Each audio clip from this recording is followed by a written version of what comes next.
Okay, so welcome to my Spyglass tutorial video.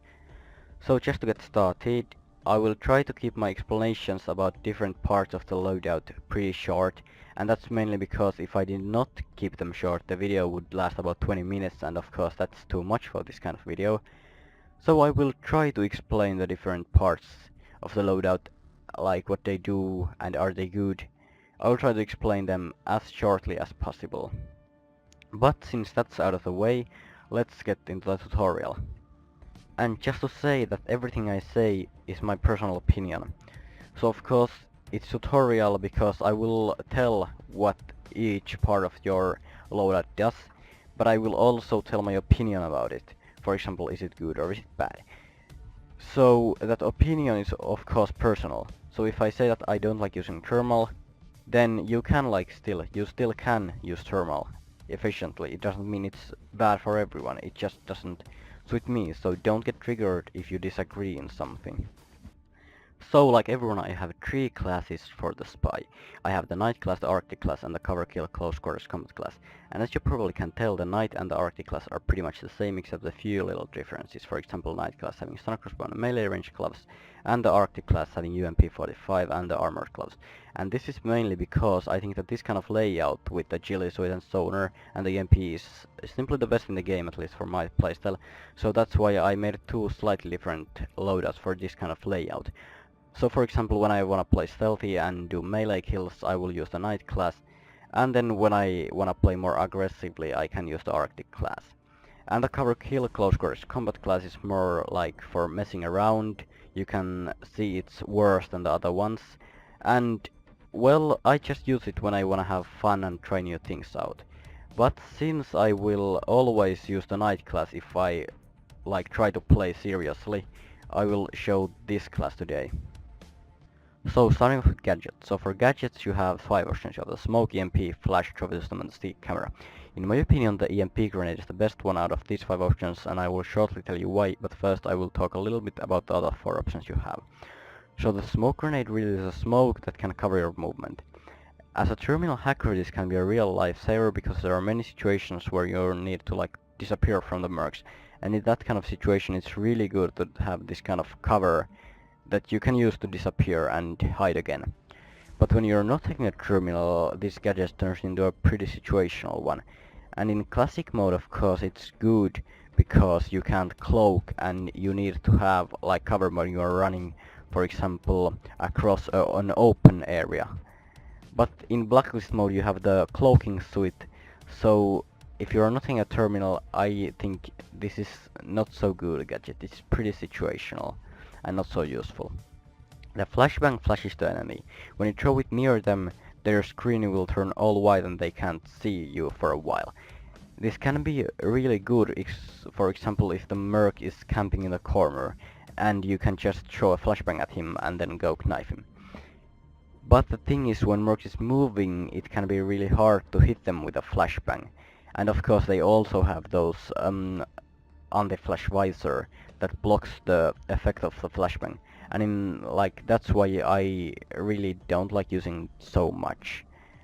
The trophy system catches grenades from the air. If you are staying at one place with an SMG and shooting the mercs, this can be really useful because you need to stop the grenades. But since I'm moving around a lot, I have never used this much. Then there's the stick camera, and in classic mode this can be really useful because it's slower paced.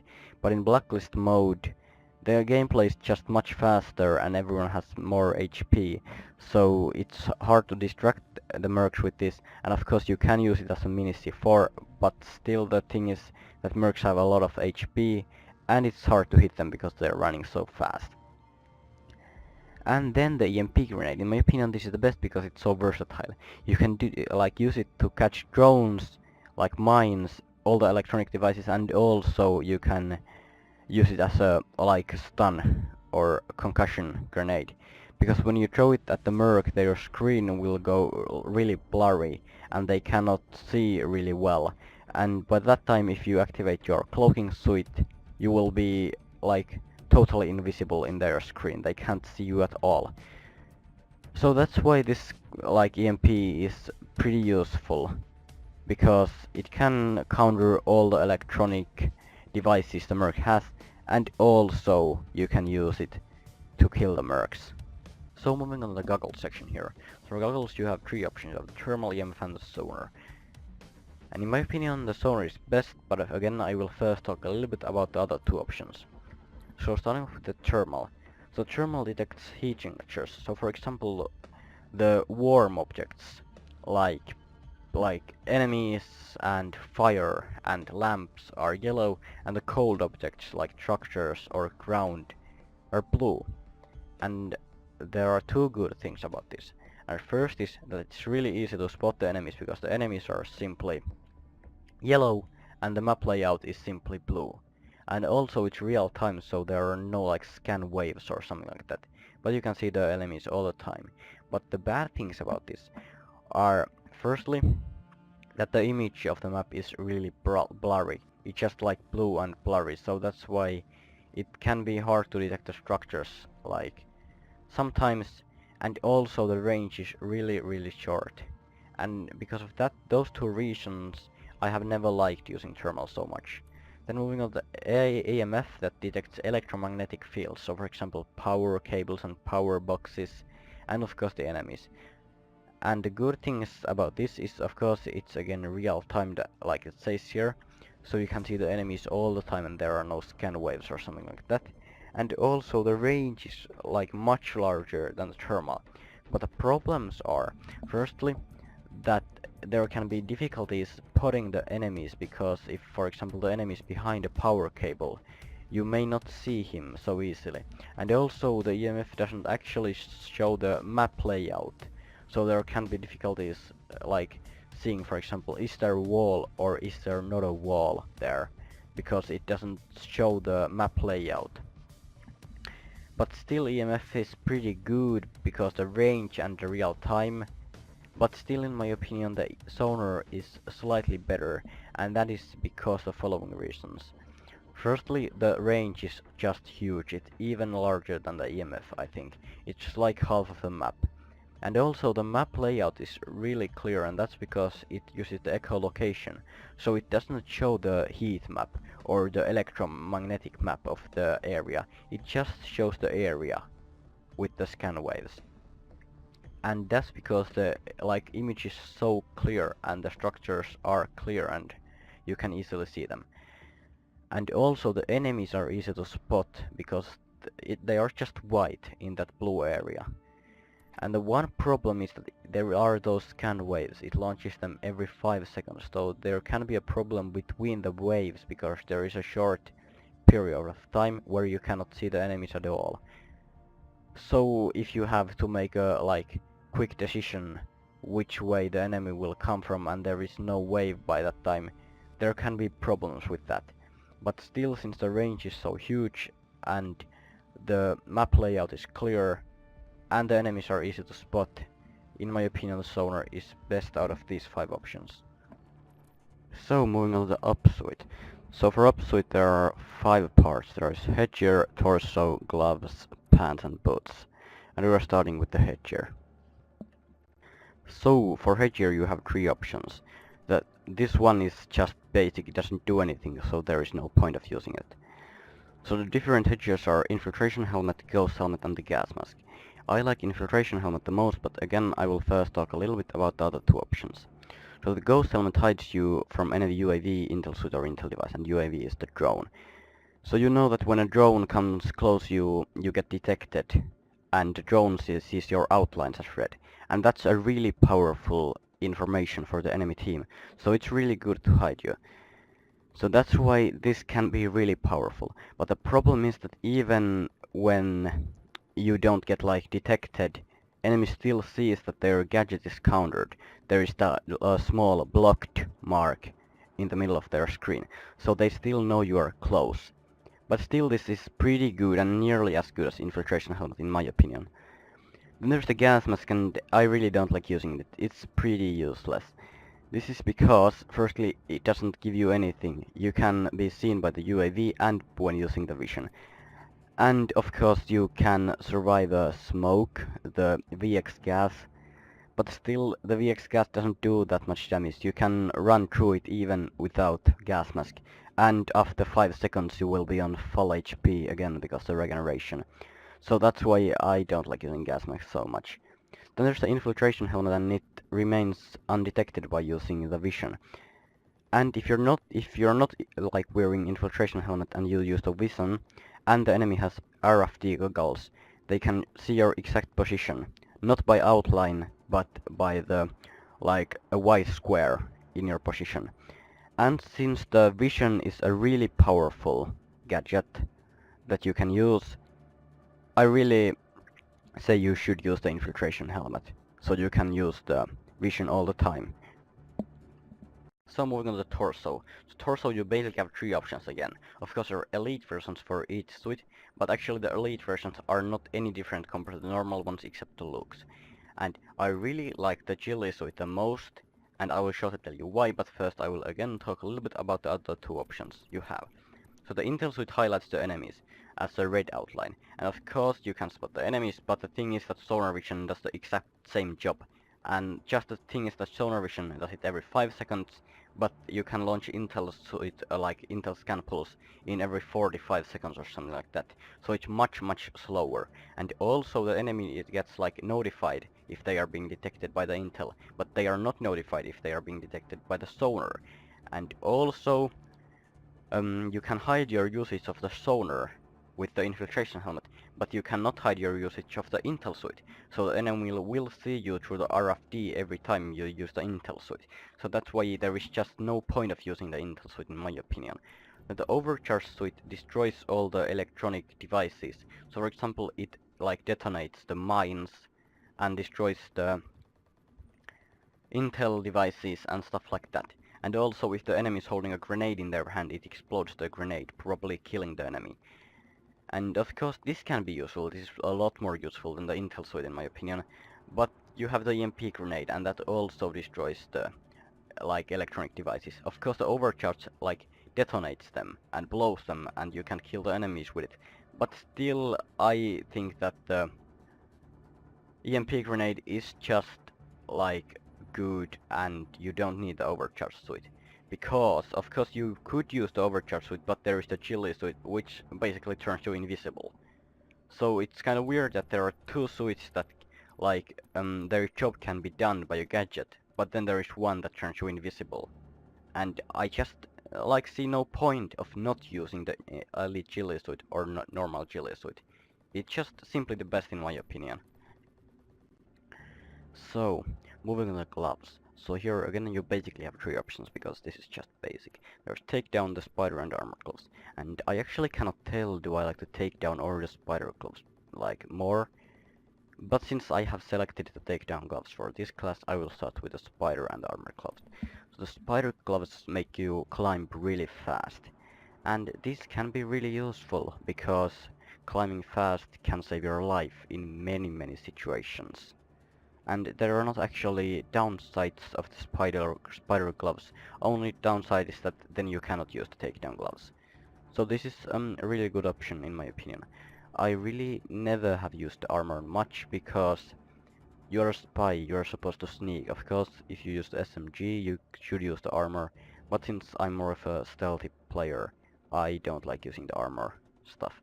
There's the takedown gloves, which increase your melee range, and I pretty much use it because when I do a cover kill, I need to have a like large range because if I don't have the takedown gloves, the merc has to stand right next to the cover that I can kill him. But with the takedown gloves, he can be like a half a meter away.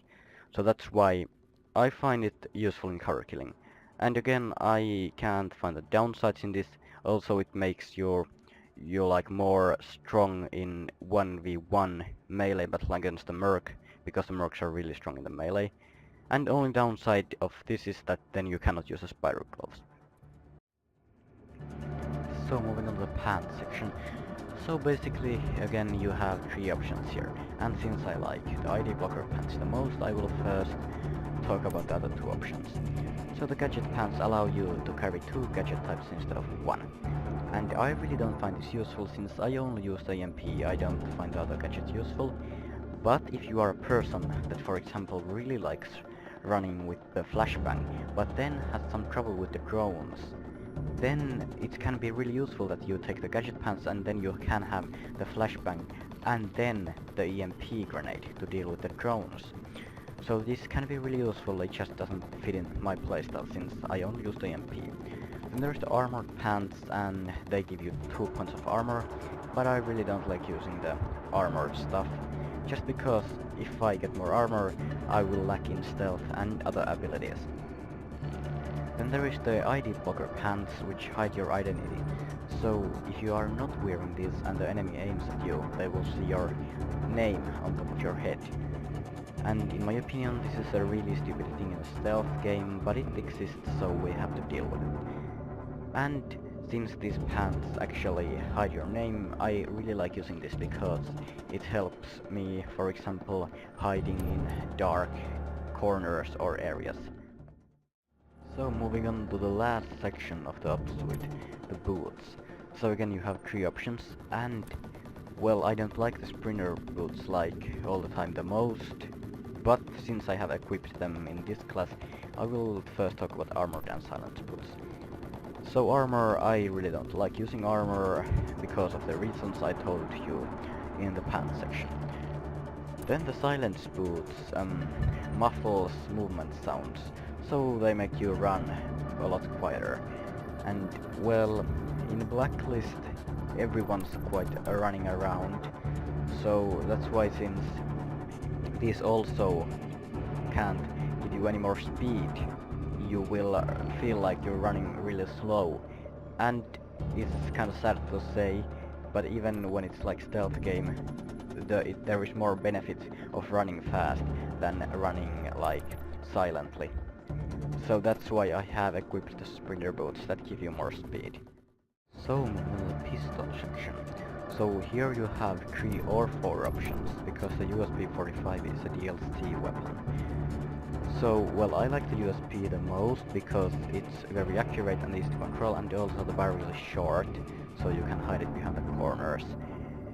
And well, if I didn't have the USP, I would probably use either the 5.7 USG or the SCIS pistol, and well, the 5.7 would be like easier to hide behind the corners, but the SCIS pistol does really much damage.